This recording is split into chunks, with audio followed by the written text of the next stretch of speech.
What's going on, everyone? So yesterday, the Lakers took their first home loss of the NBA season. They are now 5-1 at home, which is a great record at home. You're not going to win every game at home, but it's the fashion in which the Lakers lost.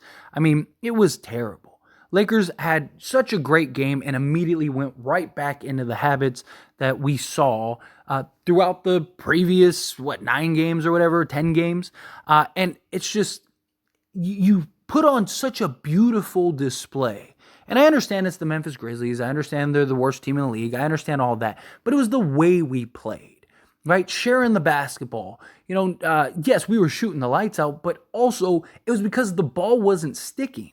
And then in this game, you just see Austin Reaves is just taking just careless shots. We're turning the ball over heavily. We're not rebounding. There's no energy. We went right back to the default setting that has just been terrible for us all year.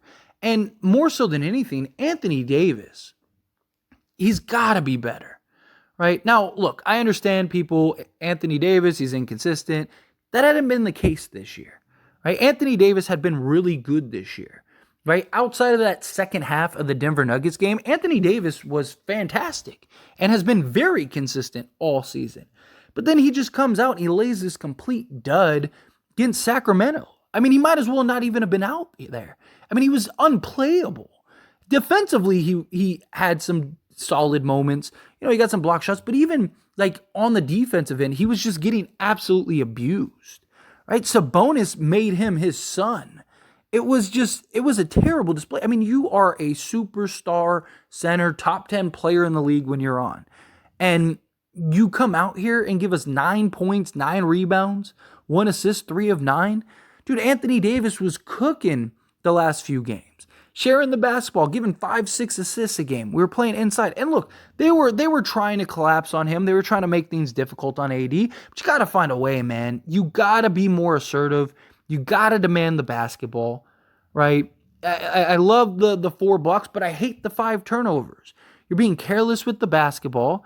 And there was not that impact. Like, at least with Anthony Davis, he has those games where he has just poor shooting nights or poor offensive nights, but he always gives you just the control on the defensive side. And he impacts the game in so many other ways that it's just, it's you have to keep him out there, right? It's like, dude, this guy is still a star, right? Yeah, he's not giving you the offensive output, but man, he's giving you 15 rebounds and 4 blocks and controlling the defensive side of things and just making an impact and making his presence felt. And he just didn't do it in this game. And it's inexcusable. He needs to be better. But this is one of the reasons why we need somebody like a DeMar DeRozan, right? Somebody like, Zach LaVine. Although, again, I don't believe we can realistically get Zach LaVine. That's just my thoughts. I just don't think the Lakers have enough to trade for Zach LaVine. I do think DeMar DeRozan is very obtainable, and I personally think DeMar will be a Laker at some point this season, but time will tell, right? First domino has to fall, which is Zach LaVine. But the reason we need a guy like a DeMar DeRozan is for the games like this from AD, at least on the offensive side. Again, defensively, inexcusable. We can't have you be that way. You need to be better. I love the blocks. That's great, but there's more to defense than blocking shots, right? It's making your presence felt. It's making the impact, not getting just completely demolished by Sabonis and getting dismantled in every way possible. That can't happen. But the reason we need a guy like a DeMar DeRozan is because we need somebody that can consistently, game in and game out, give you the offensive output and production. So when Anthony Davis does give you those 9-point nights and scores under double digits or gives you 11 or 12 points, he can still be out there locking it down on the defensive end and just say, hey, Davis, you don't have it offensively tonight. That's fine.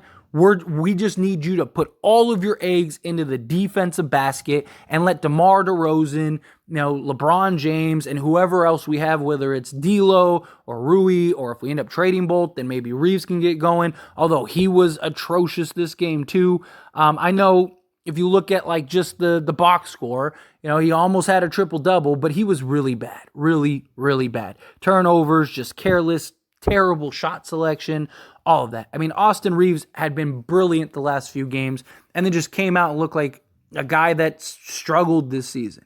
And so we need these guys to step it up.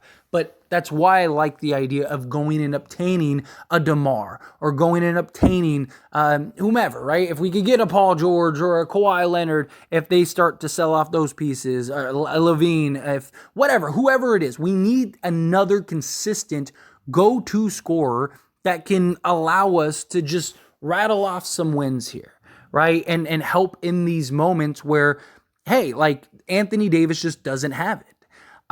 But again, AD needs to be better. This is supposed to be his year. This is supposed to be his team. This is supposed to be the things that he's starting to establish himself as that guy, right? He signed the new contract.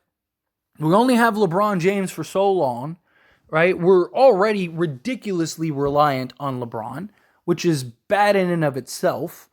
And AD got the right. Like, this wasn't a rest thing. This wasn't anything like that, right? There's no excuse for the performance in which the Lakers put out as a team, as a whole, right? Everybody front to back. I mean, even LeBron. Like, LeBron picked it up and was brilliant, and I don't want to get too much on him, but he had some terrible moments, some terrible selections, especially early on. He had a sequence where he had like 3 turnovers in like a minute span that really kind of helped Sacramento push out ahead. He ended up finishing the game finishing as the team leader with 6 turnovers. It's terrible. We can't be doing stuff like that. Gotta lock down. You gotta bring the energy. You have to bring the effort. But again, I don't want to get too much on LeBron James. I mean, he showed up, gave you a triple-double. D'Lo showed up, right? He was brilliant with 28, 5 and 5. He's been taking care of the basketball, been excellent in that point guard role the last few games. Cam Reddish showed up, right? But we need our star.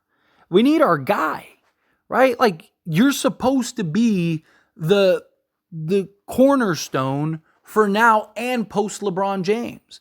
LeBron James isn't supposed to have to go get you 30 a game just to try to keep you in the game.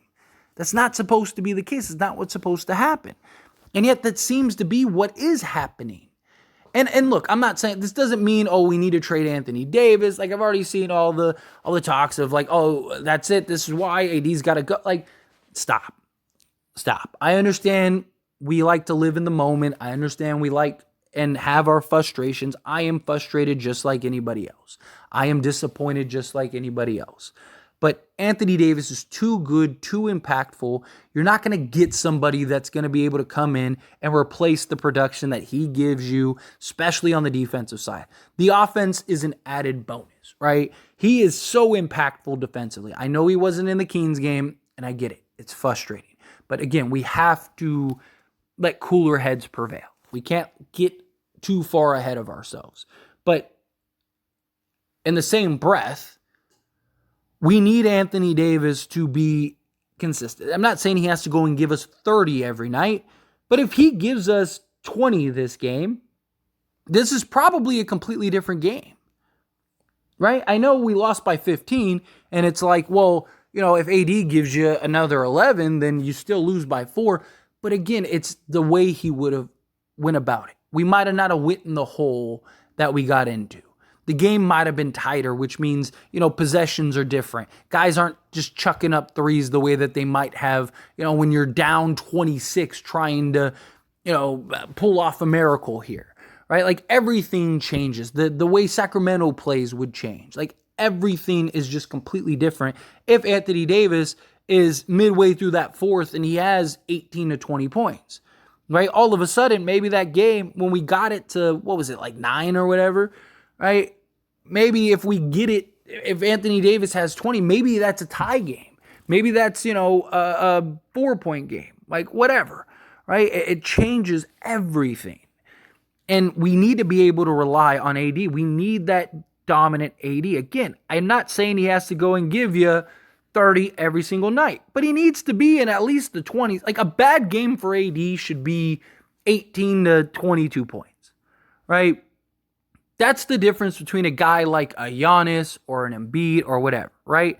It's like, yeah, they have bad games too, but their bad games aren't getting completely dominated and giving you 9 points and 9 rebounds, Their games are, yeah, it's rough, but hey, they still gave you 18 points, 10 rebounds, 3 assists, whatever, right? That's what we need from AD. We need him consistently, even on the bad nights, giving us some production, not be out there and looking completely unplayable. And the one thing that we've always been able to count on and kind of default to is his defense and his ability to slow and stop guys and control the paint and stop guys from De'Aaron Fox and Sabonis and guys like that from just going off, right? I mean, look, it was bad enough Herter was shooting like he's prime Klay Thompson, but De'Aaron Fox shouldn't have been able to just get to the rim at will, and Sabonis shouldn't have been bodying up AD like AD wasn't even there. I mean, 29 points, 16 rebounds, 7 assists, 3 steals, 1 block. I mean, he was making Anthony Davis look like Jackson Hayes tonight. That's inexcusable. That's unacceptable. AD has to be better. Has to. Again, everyone has bad games. Everyone has bad nights. But it's the type of bad games and the type of bad nights that Anthony Davis has. His bad nights aren't just like, hey, it was just a rough night. His bad nights were like, oh, he was terrible. Can't have that. Can't have that. And we got to start correcting that now before we get in the playoffs. Again, I'm not going to overreact. I'm not going to overblow this because he has been very good and very consistent all season, right? He has. He's been like clockwork. He's leading the league in blocks, right? He's giving you 26 and 13 or whatever. Like, the guy is doing his thing this year and has been very good for the Lakers this year. But we can't have games like this. Got to get away from that. But anyway, as always, this is a discussion, so I pass the question on to you. Let me know your thoughts and opinions down in the comments below. What do you think? How do you feel? Do you agree with me? Do you disagree with me? Do you think, no, this is who AD is? Obviously this is who AD is, but do you think, this is terrible, get rid of him? Do you think, no, this is...